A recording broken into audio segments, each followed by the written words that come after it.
se faire sa propre spiritualité, deuxième série. J'ai fait donc une première vidéo là-dessus il y a 5 jours, hein, c'était la 69 puisque là c'est la 74. Et puis donc c'était une assez grosse vidéo hein, quand même, ça avait duré je crois 27 minutes. Et comme en fait j'ai d'autres références, j'ai d'autres trucs, je me suis dit que ce serait l'occasion d'en faire d'autres, mais là je vais faire que 3 références pour que ça dure comme ça moins longtemps. Et puis donc sur d'autres livres, comme ça, ça permettra d'ouvrir un petit peu la façon de penser, voilà, de voir les choses. Et donc l'idée pour ceux qui n'ont pas vu la vidéo d'avant, l'idée c'est quoi? C'est d'essayer de penser par soi-même. Et même si on peut, donc puisque là il s'agit de livres, puisqu'on peut lire donc des parfois de grands auteurs, de grandes entités canalisées, parce que moi j'ai principalement lu ça, même si là dans les 3 références que je vais vous partager, il y en aura une qui ne sera pas canalisée, mais voilà, j'ai principalement lu des entités canalisées, et donc en général il y a énormément de conscience, il y a énormément de vérité, il y a énormément de puissance dans le discours, et en général, on en fait des figures d'autorité parce que ils connaissent beaucoup plus de choses que nous, et donc on se dit bon bah je dois tout croire hein, quand on s'intéresse en tout cas à la spiritualité. Et puis voilà, donc l'idée c'est d'atteindre un petit peu donc sa propre maturité, sa propre autorité interne pour pouvoir ne pas hésiter à mettre en question certains passages et puis voilà prendre ce qu'on aime et puis jeter ce qu'on n'aime pas trop. Alors, première référence que j'avais déjà présentée sur la vidéo sur l'ego, Making Love to God. Il n'existe pas en français celui-là. Donc, traduction, bah, c'est faire l'amour à Dieu. Mais en fait, moi je l'avais pris... à l'origine, je l'avais acheté parce que justement, je voulais étudier un petit peu la sexualité sacrée, ça m'intéressait bien. Mais comme je le disais dans la vidéo sur l'ego, 90% ça parle pas tellement de sexe, ça parle surtout d'ego, parce qu'ils considèrent qu'il faut d'abord finalement aller voir un petit peu l'ego, nettoyer un petit peu les programmes qui sont liés à l'ego ou toute la vie qu'on aurait autour de l'ego. Avant de pouvoir aller vers la sexualité sacrée. Ce qui fait que ils en parlent pendant peut-être 90% du bouquin, et puis à la fin, vous avez quelques pages, j'exagère un petit peu, mais c'est quasiment ça, sur la sexualité sacrée. Donc bon, très intéressant sur l'ego.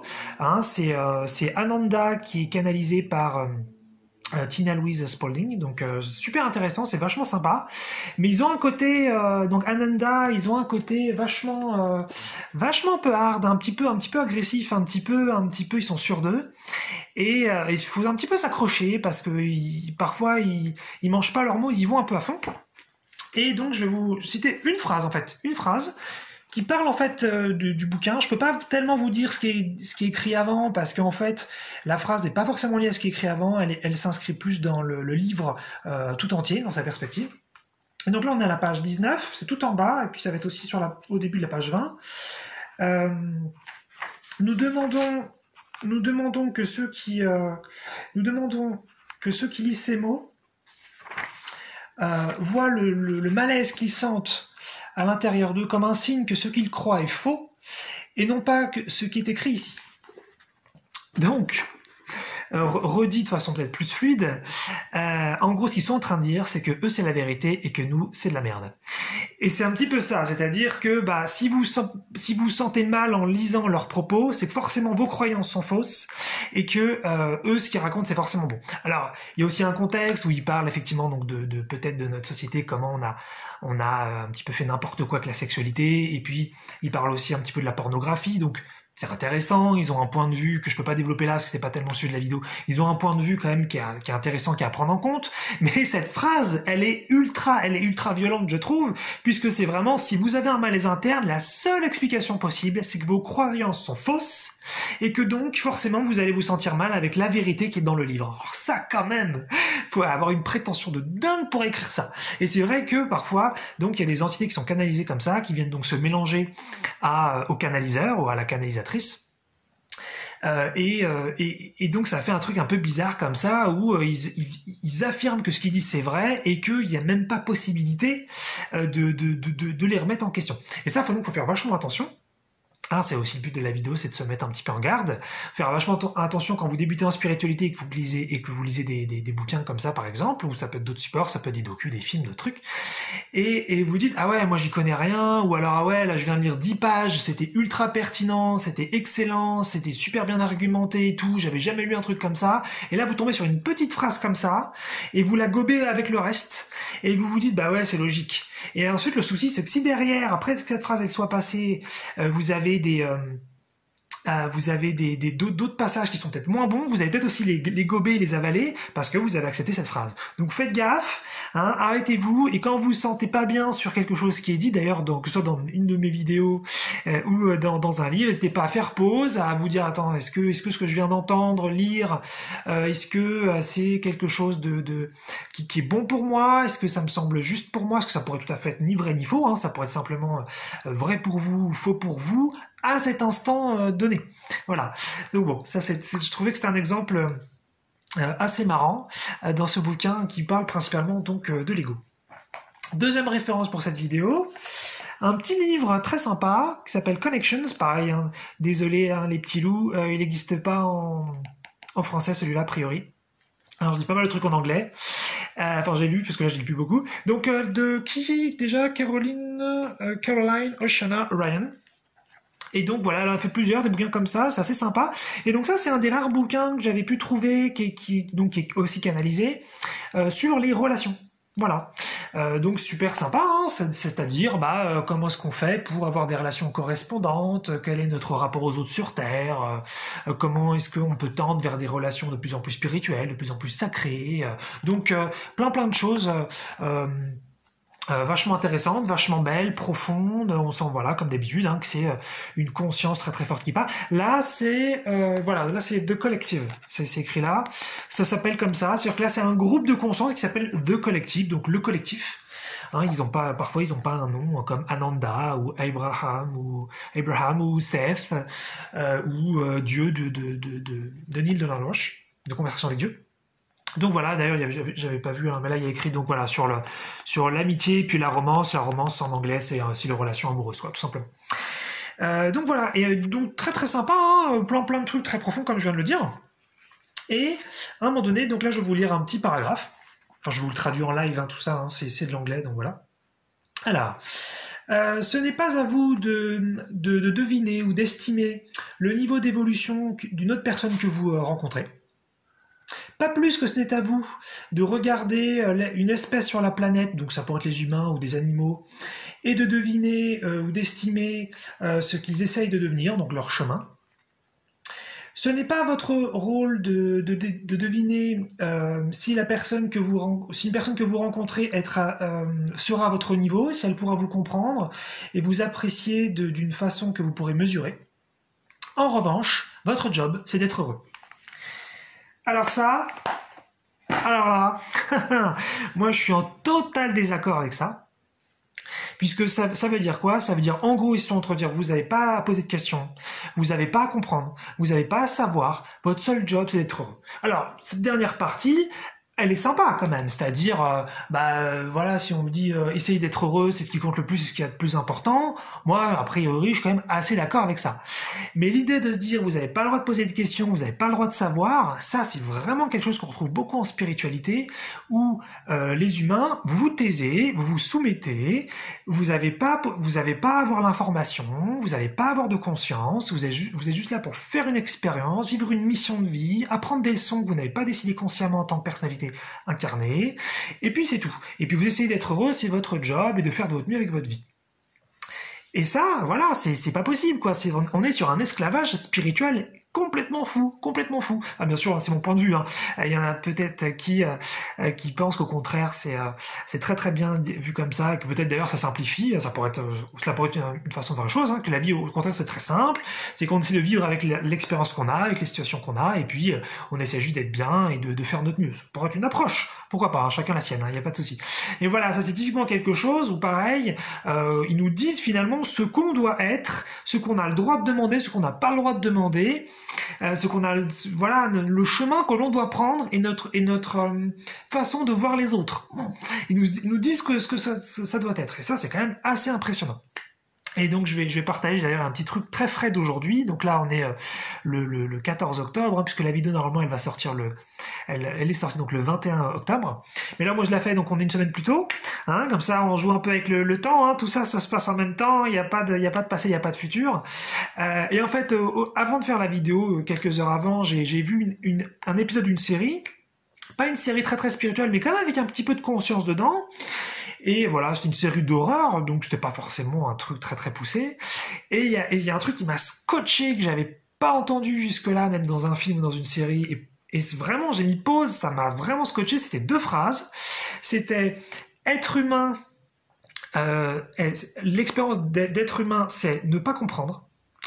Et l'expérience la plus optimale que l'on puisse faire dans cette perspective-là, c'est de s'abandonner à cette innocence. Et j'ai fait « Oh, mais comment ils ont résumé quelque chose de fondamental qu'on retrouve en spiritualité humaine sur Terre, mais c'est fou, c'est fou !» C'est vraiment ce qui était dans le livre Connection que je viens de vous partager. Et c'est vraiment cette idée de voilà, non, vous n'êtes pas là pour comprendre, vous êtes là seulement pour vous abandonner et accepter l'expérience. Oh, la vache! Enfin, bon, pour moi, c'est vraiment de l'esclavage spirituel, c'est vraiment de la soumission. Et pourquoi pas? C'est aussi une expérience. Ça peut être tout à fait légitime en tant que civilisation de vivre ça. Et s'il y a des entités canalisées qui pensent qu'on doit vivre ça, elles ont aussi le droit. Voilà, moi je pense simplement qu'on peut tout à fait prendre une autre direction. Allez, dernière référence, hein, parce que quand même ça prend du temps, hein, ces petites références, je voulais en faire que 3 dans cette vidéo. Donc un livre très très très connu cette fois-ci qui existe en français, Le pouvoir du moment présent d'Eckhart Tolle, voilà. Donc là, sans doute que si vous intéressez un peu à la spiritualité, vous l'avez lu, puis même si vous vous intéressez pas, potentiellement vous connaissez le nom. Donc là, c'est pas un livre canalisé, hein, c'est simplement quelqu'un qui allait très très très loin dans une expérience spirituelle sur le présent. Et à quel point il explique qu'on vit un petit peu n'importe quoi dans nos vies, hein, et puis que de société j'entends, et que si on pouvait se connecter un peu plus au présent, et lâcher un petit peu plus le mental, et lâcher un petit peu la pensée, et se désidentifier de nos pensées quotidiennes, et se désidentifier de notre mental. Donc c'est très profond, ça va très très loin. C'est super sympa, ça se lit très très bien et on sent vraiment qu'il y a une, il y a une vraie expérience derrière, il y a une vraie conscience, c'est quelque chose de très très très très fort. Et j'en avais parlé d'ailleurs dans la vidéo le flux et le moment présent. Et justement, j'avais parlé comme ça de ce que je vais vous lire, mais là, c'est juste que je l'avais pas lu du tout dans la vidéo. Donc voilà. Donc là, c'est un tout petit peu long. En fait, il y a une personne, je sais plus qui c'est, mais qui pose des questions à Eckhart Tolle. Eckhart Tolle répond. Donc voilà, je vous lis la réponse et puis la question. Alors, donc la question de la personne qui en fait a des petits soucis, puis elle essaye de se prendre un petit peu pour un lecteur qui pourrait aussi avoir des questions. J'ai pratiqué de la méditation, je suis allé à des ateliers, j'ai lu beaucoup de livres sur la spiritualité, j'essaie d'être dans un état d'esprit de non-résistance, mais si vous me demandez si j'ai atteint un réel état et un état constant de paix intérieure, ma réponse honnête serait de dire non. Pourquoi ne l'ai-je pas trouvé ? Qu'est-ce que je peux faire d'autre ? Jusque-là, très bonne question, je trouve, hein, puisque effectivement, moi par exemple, j'ai fait aussi beaucoup de choses comme ça, et ça ne veut pas forcément dire que j'ai trouvé. Donc je trouve que la question est très pertinente. La réponse d'Eckhart Tolle. Vous êtes encore en train de chercher à l'extérieur, et vous ne pouvez pas sortir de cet état de recherche. Peut-être que le prochain atelier vous donnera la réponse, peut-être une nouvelle technique. À vous, voici ce que je vous dis. Ne cherchez pas la paix. Ne cherchez pas pour un autre état que celui dans lequel vous êtes maintenant. Autrement, vous allez créer un conflit interne et une résistance inconsciente. Pardonnez-vous de ne pas être en paix. Le moment où vous accepterez pleinement cette non-paix, votre non-paix se transmutera en paix. Tout ce que vous accepterez pleinement vous y amènera à la paix. Et c'est le miracle de l'abandon. Voilà. Et là, c'était ce que j'avais dit donc dans la vidéo sur le flux de moment présent. Pour moi, c'est typiquement le genre de trucs qui vont complètement discréditer l'auteur, sans vouloir l'attaquer, hein, parce que il a fait un livre formidable, il dit des choses absolument incroyables, qui ont fait un bien fou sur la planète, puisque c'est vraiment un livre planétaire, donc je veux pas faire le malin et le mettre au-dessus des cartelets, pas du tout. Hein, je remets peut-être en question un passage, hein, c'est tout, hein, voilà. Et c'est ça, c'est le but de la vidéo, c'est pas hésiter à se faire sa propre spiritualité et à faire son propre chemin. Et donc, là, s'il y a vraiment quelqu'un qui pose une question hyper concrète, que moi d'ailleurs je peux poser aussi, hein, c'est j'ai fait un énorme chemin spirituel, je me suis intéressé à plein de choses, et je trouve toujours pas la paix. Comment je fais ? Et finalement, la seule réponse, c'est accepte la non-paix, c'est finalement accepte un petit peu la non-acceptation. Et là, on arrive un petit peu dans pour moi, un énorme travers qu'on retrouve aussi en spiritualité, donc laïque, émergente, un petit peu ce qu'on retrouve un petit peu partout à droite à gauche, c'est cette idée d'abstraction énorme. C'est qu'en fait, ils n'ont pas de réponse. Ils savent pas.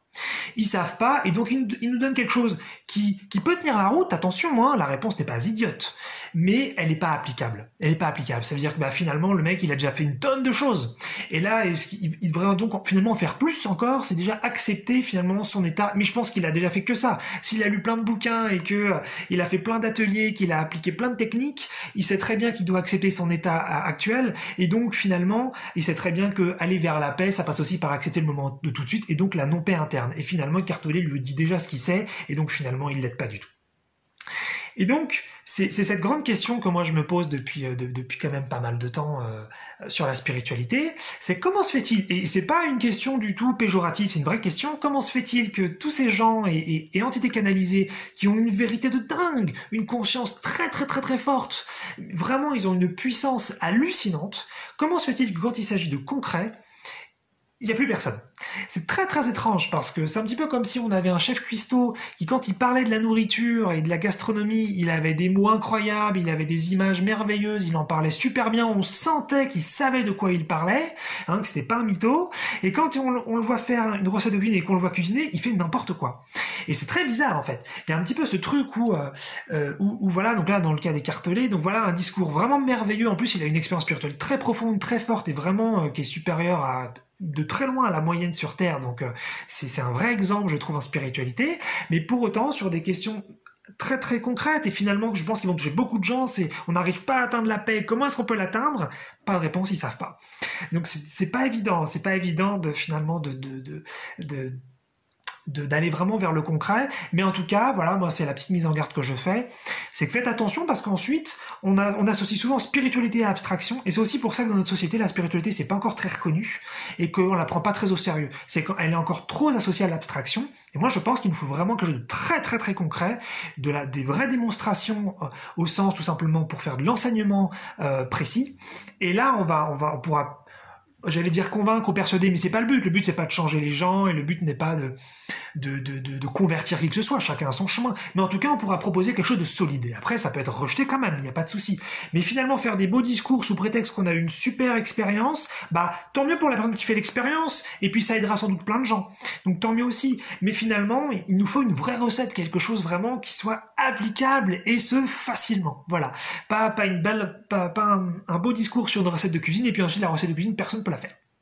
Voilà, bien sûr, hein, je partage que ma vision des choses. Il n'y a pas de souci si on pense autrement. J'ai beaucoup de respect pour Eckhart Tolle qui a vraiment, encore une fois, qui a une expérience dingue. Je l'ai un petit peu étudié à droite à gauche. Et puis les deux références d'avant, ils ont un discours complètement fou sur plein de sujets. Donc voilà, c'est juste de remettre en question, voilà, 10% d'un livre, puisque c'est un petit peu ça, dans des livres où il y a beaucoup de conscience. Je trouve qu'il y a des choses qui tiennent pas beaucoup la route. Voilà pour cette deuxième série sur se faire sa propre spiritualité.